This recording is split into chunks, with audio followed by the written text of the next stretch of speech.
Dalam rangka memutus mata rantai penyebaran COVID-19, pemerintah bersama instansi terkait terus melaksanakan kegiatan vaksinasi. Ratusan warga dan pemuda di Kabupaten Aceh Jaya ikut serta dalam kegiatan vaksinasi COVID-19. Kegiatan bersamaan dengan momentum Hari Sumpah Pemuda yang ke-93 tahun 2021. Dalam memeriahkan Hari Sumpah Pemuda, pemerintah setempat bersama berbagai instansi menggelar kegiatan vaksinasi COVID-19 yang diberi nama dengan Gebiar Vaksin Massal Merdeka yang dipusatkan di depan pintu masuk kantor pemerintah Aceh Jaya. Dari pantauan TVRI, kegiatan vaksinasi COVID-19 berlangsung dengan meriah, di mana para peserta akan mendapatkan door prize langsung dari pihak panitia.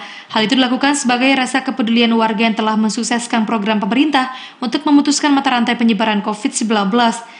Dan pelaksanaan Gebiar Vaksin Massal Merdeka akan berlangsung selama 2 hari sejak 28 sampai 29 Oktober 2021, dengan harapan warga yang belum ikut vaksinasi bisa mengikutinya.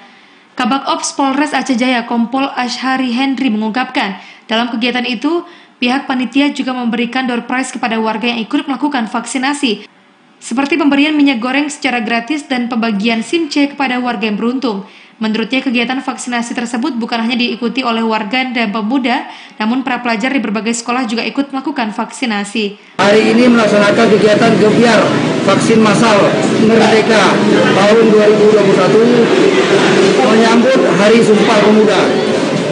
Maka dari itu kami sebagai koordinator telah menyiapkan sebanyak 800 paket sembako berbentuk minyak goreng 1 liter kepada setiap masyarakat yang selesai suntik langsung mengambil sembako. Dan juga dari Satuan Lalu Lintas Polres Aceh Jaya memberikan door prize berbentuk 5 SIM C. Pihak panitia berharap dengan adanya kegiatan vaksinasi yang digelar selama 2 hari ini, jumlah persentase capaian vaksinasi COVID-19 bisa bertambah. Selain itu, kegiatan vaksinasi juga sebagai upaya mencapai herd immunity secara berkelompok di kalangan masyarakat demi terhindar dari penularan virus COVID-19.